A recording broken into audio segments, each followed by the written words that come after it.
Salaamaaleykum mbokku Sénégal, je vais encore reprendre la parole ndax toog naa lu yàgg daanaka waxuma ci mbiru réew mi parce que da ngeen fal ay doomu aadama à 50% joxaat leen une majorité parlementaire à presque 130 députés. Donc nous ñi nga xam ni nous sommes des gens neutres apolitiques, nous ne pouvons que prendre du recul et essayer d'analyser la situation xool lan lay joxe.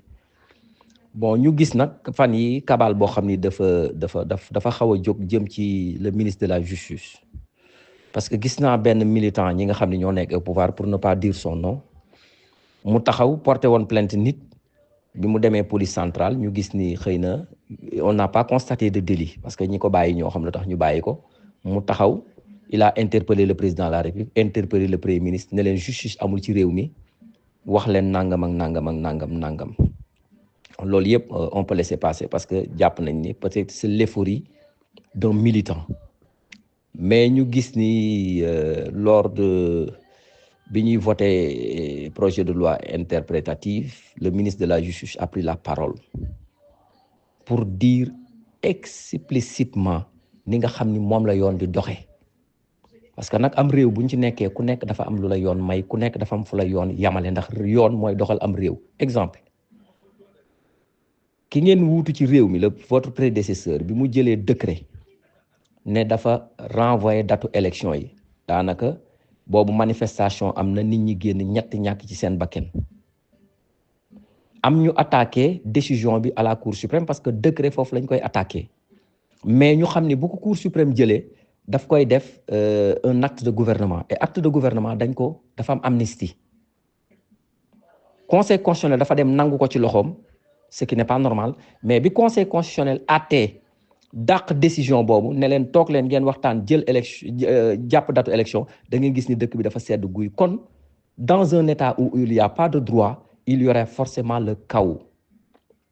Donc yéen bu ngeen ñëwee bees ci nguur li ngeen war a xeex mooy li leen daan dal ngeen di ne moom lañ doon dal dañ doon jël yoon di ko utiliser contre yéen kon yéen da ngeen war a éviter jël yoon di ko utiliser contre les citoyens sénégalais.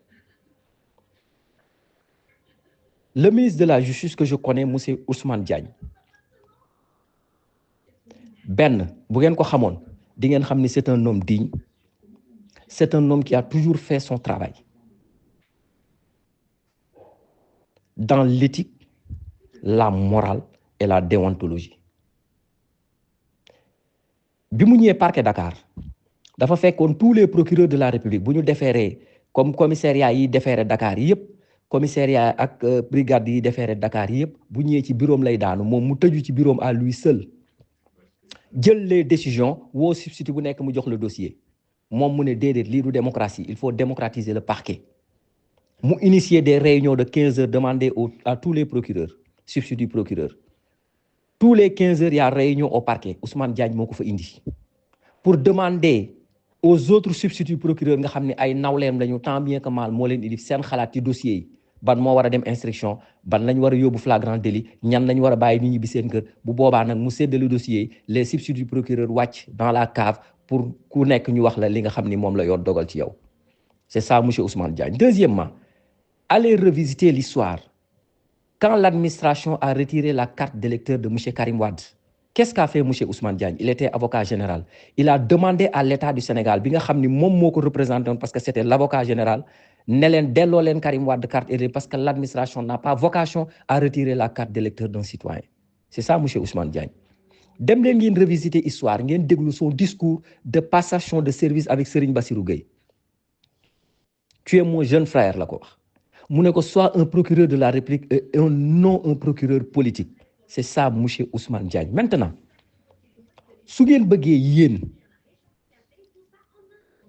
Ousmane Diagne di wàcc yoon yéenay déclarer Sénégal une monarchie ñu xam ni nous ne sommes plus dans une république mais nous sommes dans un royaume. Gis nga au Sénégal les textes sont très bien écrits et les textes ont encadré tout le monde ku nekk am na foo mën a yam et Ousmane Diagne en tant que ministre de la Justice yam-yamam mi ngi yam ci moom le parquet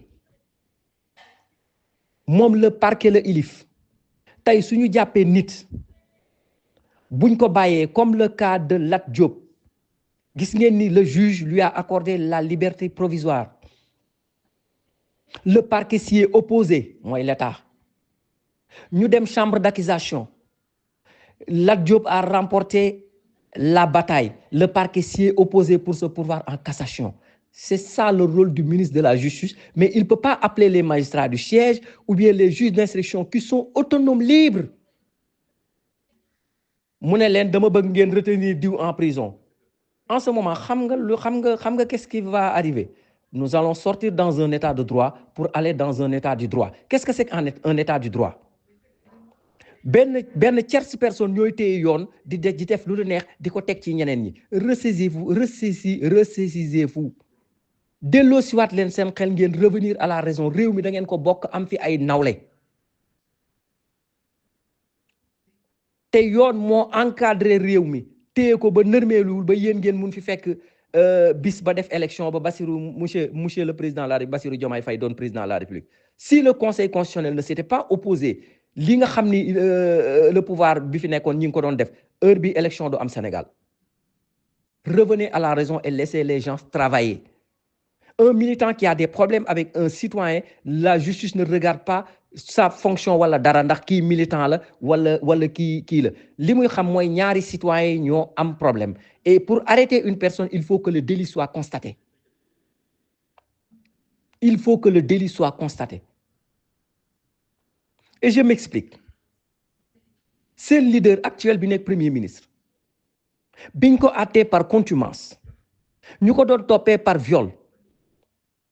Mais lan la chambre criminelle def? Dafa wàcc dafa wàcc au deuxième niveau pour condamner ko à un délit correctionnel. Ngeen di tëb di kontaan ci loolu. Ces juges-là avaient fait mënoon nañ def seen yoon. Et si le régime actuel c'était bi fi nekkoon dafa immiscé woon dans les affaires de la justice pour demander qu'on le condamne pour viol, ça sera 10 ans de prison. Donc laissez ces magistrats-là ñu def seen liggéey. Laissez le ministre de la justice bi nga xam nag dafa am ay nawle ci réew mi moom te xam na ni am na ay nawle ci réew mi. Xam na ni am na ay nawle ci réew mi. Moom ngoram ak kersam ak dignitéem mayu ko mu jàkkaarloog ñi nga xam ne da daan toog di liggéeyandoog ñoom ñu xam ko ci fulla ak fayda mu dem tey di leen def loo xam ni yoon santaanewu ko yoon tegu ko kenn. li mu mun mooy heure bu juge d'instruction jëlee décision boo xam ni bokkul ak position état bi mu activer le parquet ñu def appel ba mu yegg nag en cassation. lii mooy dëgg. Monsieur Ousmane Diagne est un homme très, très, très digne. Laissez-le tranquille, laissez-le faire son travail. Et tous ces jeunes-là, yu nga xam ni am na yi kàddu ñu yëkkati di ko teg ci moom. Je vous rappelle que monsieur Ousmane Diagne bi muy jàngi, vous n'étiez pas encore né. Lorsqu'il parlait de code pénal, de code de procédure pénale, Bob, vous n'étiez pas encore né. Peut-être qu'il était là avec vos parents, mais aussi, je ne veux pas être trop violent, mais beaucoup de parents qui étaient là avec lui ne lui arrivaient pas à la cheville. C'est un travailleur, il est digne, il est respectueux, et nit ku yàlla baaxal la, nit ku yàlla gërëm la. Kenn musta dégg Ousmane Diagne ci ay caaxaan.